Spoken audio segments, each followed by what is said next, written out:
Salmos, capítulo 38. Neste capítulo, Davi ele faz uma oração e ele descreve as consequências visíveis do pecado. No versículo 21, ele diz assim: Não me desampares, Senhor, Deus meu, não te ausentes de mim. Amém?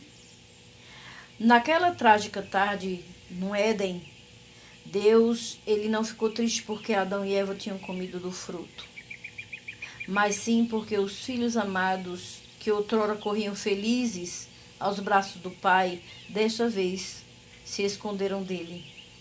O pecado tinha criado um abismo de separação entre o Criador e a criatura.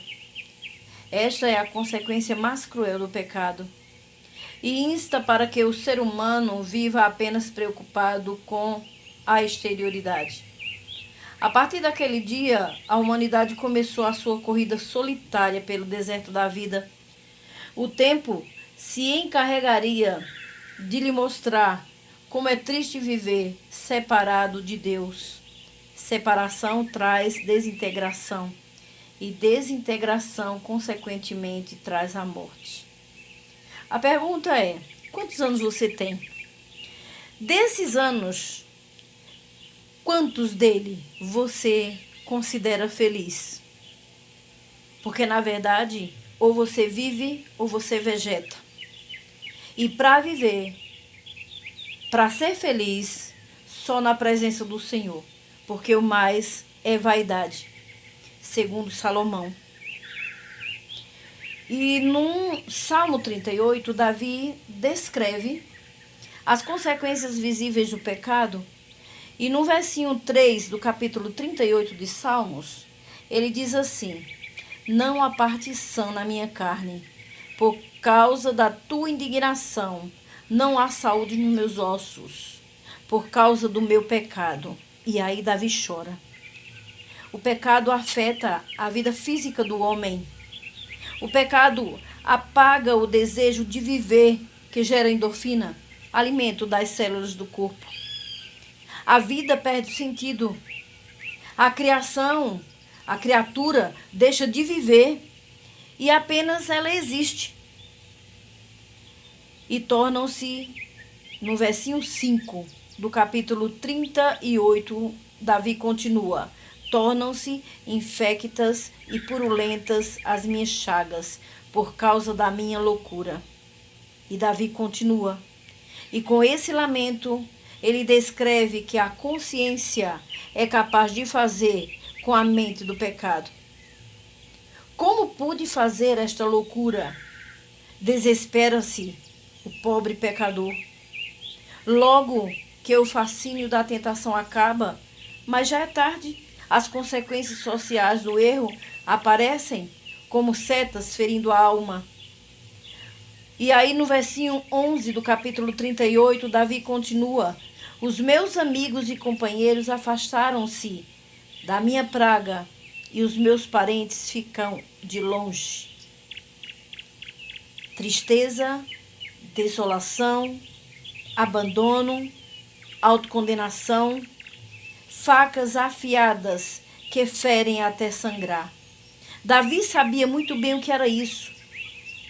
Mas de todo o salmo, escolhi o versículo 21, que é a parte mais importante, mais bela desta oração de Davi. Não me desampares, não te ausentes de mim. É uma súplica. Aqui nós vemos um coração rebelde lutando para acertar.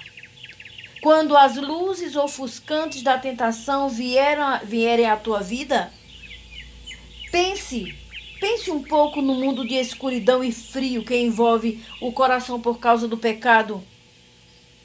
E não desista de lutar. Faça como Davi. Davi reconhecia o seu pecado, a sua pequenez, mas ele clamou ao Senhor. E ele disse: Não me desampares, Senhor. Deus meu, não te ausentes de mim. Talvez eu esteja falando para alguém que está se sentindo no fundo do poço, que está pensando que não tem mais solução para a tua vida, que os teus pecados não têm perdão, não têm conserto. Não desista. O nosso Deus ainda é o mesmo Deus. É um Deus amoroso, misericordioso, que Ele aborrece o pecado, mas ama o pecador. Estou falando para alguém que está mesmo lá no fundo do poço, mesmo que esteja lá no fundo do poço, está clamando, o coração está sangrando, está afligido pela tristeza, pela solidão. É você mesmo que Deus quer falar neste momento. Não desista. A esperança é Jesus. Clama. Deus diz na sua palavra: clama a mim e responder-te-ei. Anunciar-te-ei coisas grandes e ocultas que não sabes. Que Deus te abençoe. Faça essa oração. A oração que Davi fez. No Salmos capítulo 51, versículo 10. Na sua luta constante em que Davi vivia, ele clamou: Senhor, dá-me um coração novo e um espírito inabalável. Que esta seja a minha e a tua oração, em nome de Jesus. Amém?